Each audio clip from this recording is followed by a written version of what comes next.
नई दिल्ली 27 सितंबर। मैं दीपक कुलबे, रोजाना दिल्ली न्यूज़ से। श्री पारदेश्वर धाम मंदिर C3 ब्लॉक केशवपुरम में श्रीमद् भागवत कथा सप्ताह का 7वां दिन 28 सितंबर सुबह हवन एवं भंडारा। वीडियो कवरेज स्टूडियो नमन।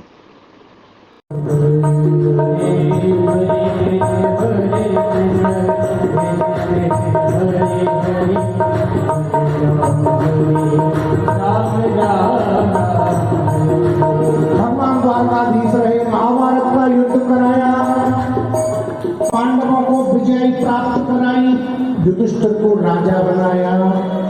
धीरे धीरे समय आया कि जब उनका ही परिवार, उनका ही कुल यदुवंश, उनका ही वंश का बहुत बड़ा विस्तार हो गया।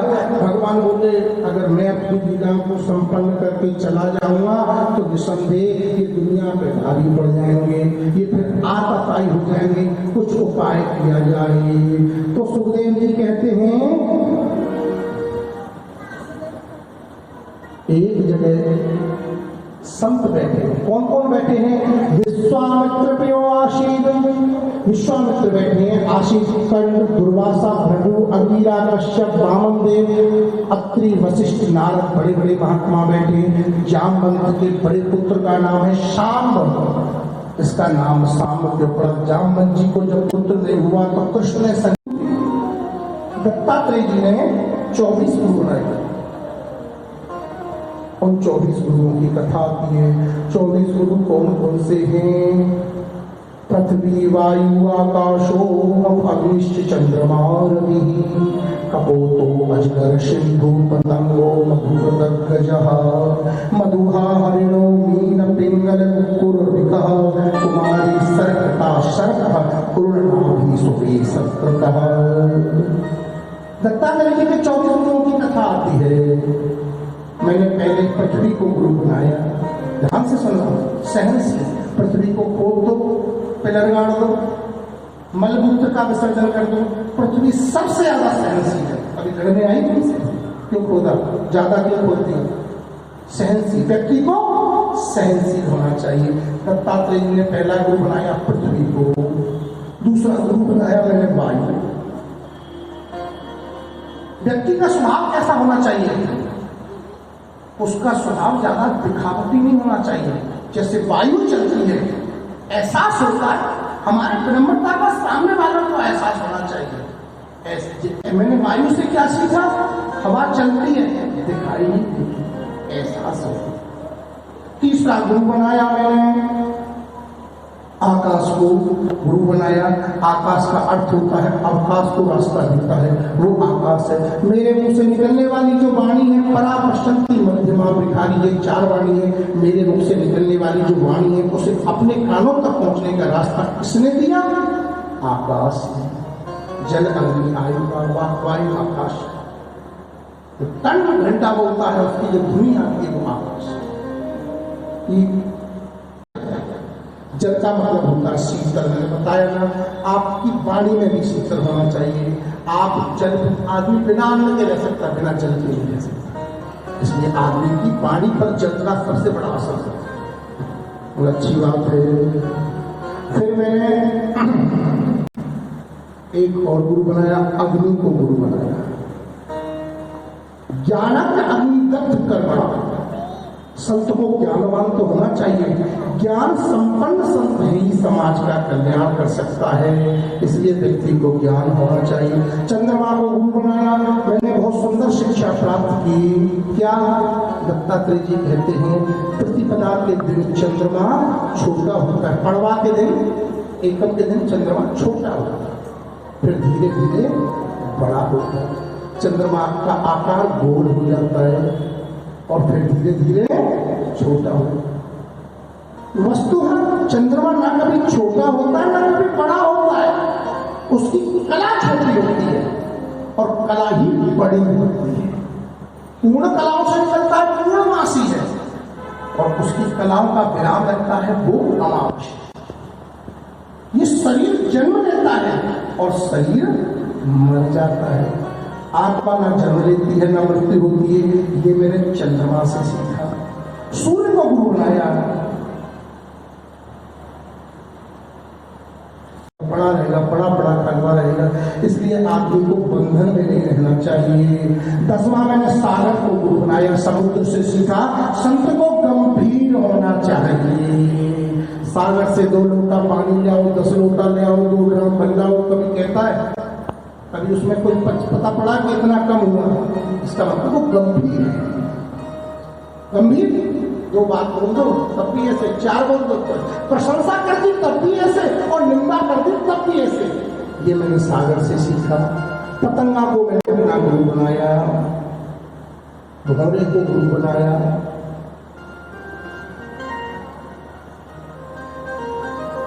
मधुमक्खी को गुरु बनाया, हिरण को गुरु बनाया मैंने। आगे मैंने मछली को गुरु बनाया। मछली के बाद मैंने एक गड़का को भी गुरु बनाया। गड़का एक दिन सज धज करके किसी अपनी अनुयायी की तलाश में बैठ गए अपने स्थान पर। कोई आएगा, लेकिन सुबह से शाम हो कोई नहीं आया। उसने सोचा इतना इंतजार में परमात्मा के लिए करती तो वो आ जाते। मैंने गड़का को गुरु बनाया, सर्प को गुरु बनाया, भृंगी कीट को गुरु बनाया, एक कन्या को गुरु बनाया, हाथी को गुरु बनाया, लोहार को गुरु बनाया, एक कन्या को भी गुरु बनाया, छोटी कन्या, एक कन्या को देखने वाले आए।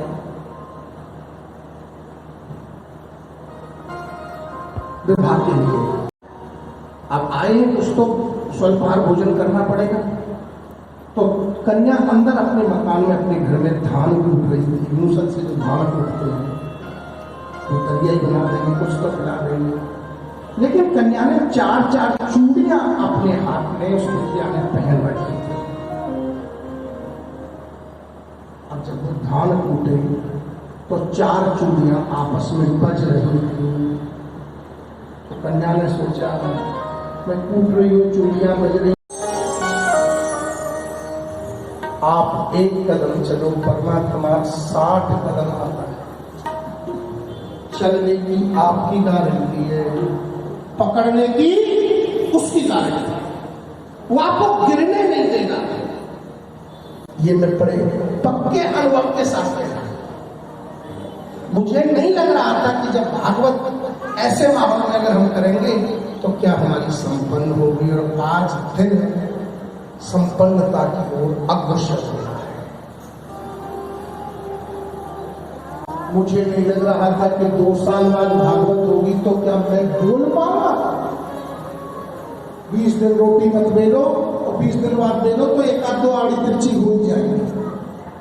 परमात्मा की कृपा आप बढ़े। ठाकुर जी ने प्रेरणा दी। आज काम हो मेरा आपकी कृपा से सबका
श्रीमद् भागवत के आगे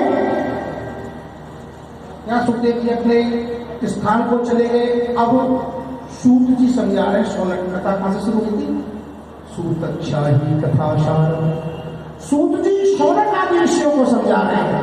यहाँ श्रीमद् भागवत में 10 लक्षणों को बताया गया। सर्ग, विसर्ग, स्थान, पोषण, पुति, मनवंतर कथा, ईशान कथा, निरोध, मुक्ति और आश्रय।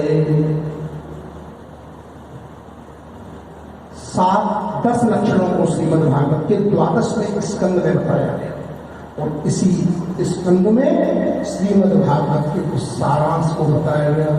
परीक्षित के जन्म का प्रसंग, कुंती स्तुति, भीष्म स्तुति, राजा परीक्षित की सभा में सुखदेव जी के आगमन आदि का वर्णन है। 12 स्कंद हैं, एक स्कंद बता दिया।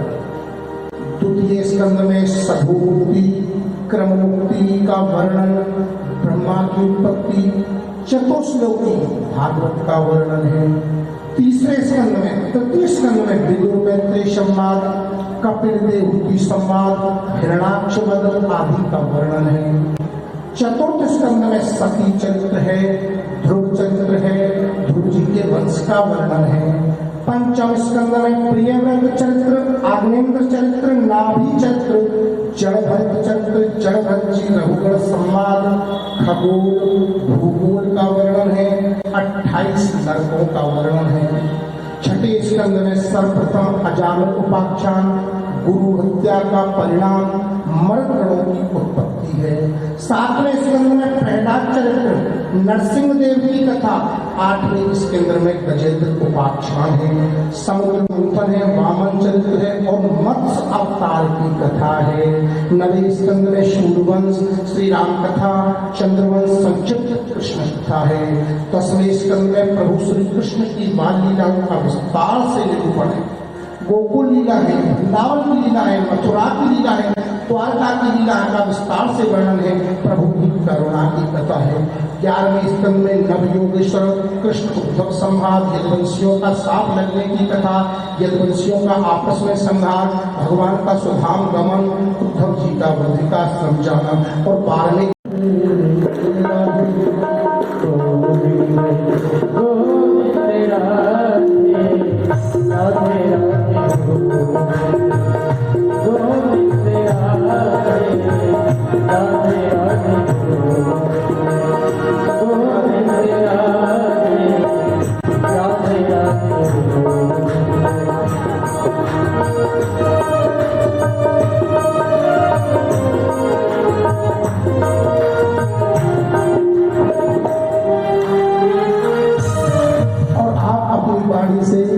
महाराज की प्रार्थना करें। हरि ओम। पूरे श्री गणपति भगवान की जय। सच्चिदानंद रूपाय विश्वोत्पत्त्यादिहेतवे तापत्रय विनाशाय गोविंदाय नमो वयं नमः। हरि ओम।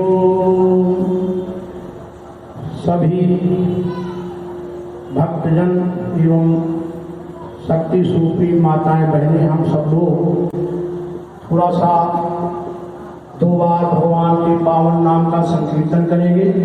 तदुपरांत जो प्रभु की इच्छा होगी कहना चाहूँगा तो सभी लोग बोलेंगे श्री कृष्ण गोविंद हरे मुरारे, हे नाथ नारायण वासुदेव।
नाम गोत्र भूलते जा रहे हैं। तो हमें हमारी संस्कृति में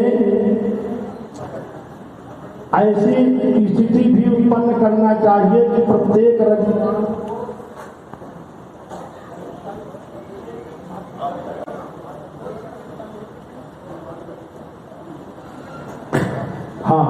प्रत्येक रविवार को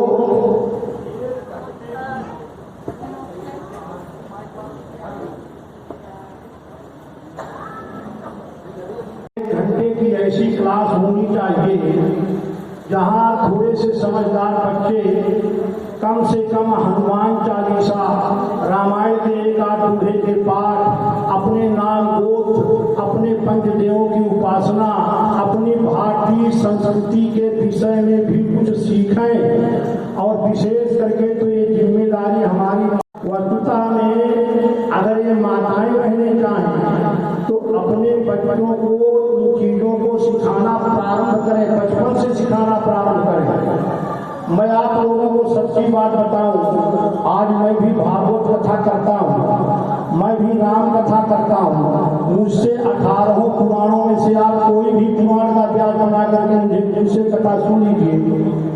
पर वस्तुता में अगर ये माताएं रहने चाहें तो अपने बच्चों को इन चीजों को सिखाना प्रारंभ करें, बचपन से सिखाना प्रारंभ करें। मैं आप लोगों को सच्ची बात बताऊं, आज मैं भी भागवत कथा करता हूं, मैं भी राम कथा करता हूं। मुझसे 18 पुराणों में से आप कोई भी पुराण का व्यास बना करके मुझसे कथा सुन लीजिए। पर मेरी माँ ने मुझे, मेरी अपढ़ माँ ने मुझे राम कथा और कृष्ण कथा उतने बचपन में पढ़ा दिया था। और शायद उसी माँ की देन है कि आज मैं व्यास गद्दी पर बैठता हूँ और रोज व्यास गद्दी पर बैठता हूँ। तो माँ से बड़ी कोई पाठ आएंगे, ठाकुर जी का, भागवत जी का आशीर्वाद लेंगे।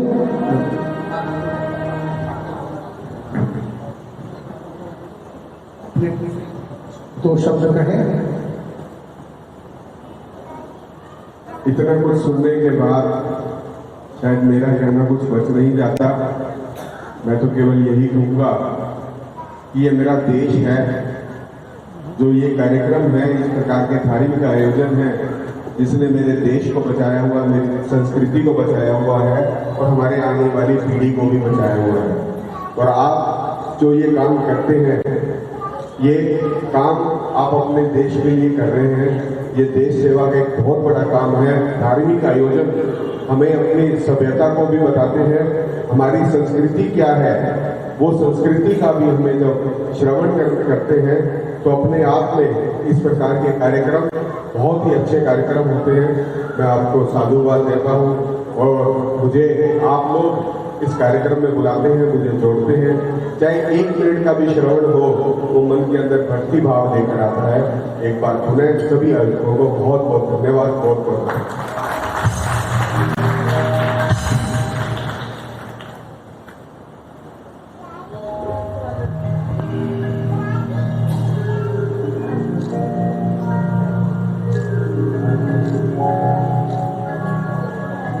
आज का प्रसाद हमारा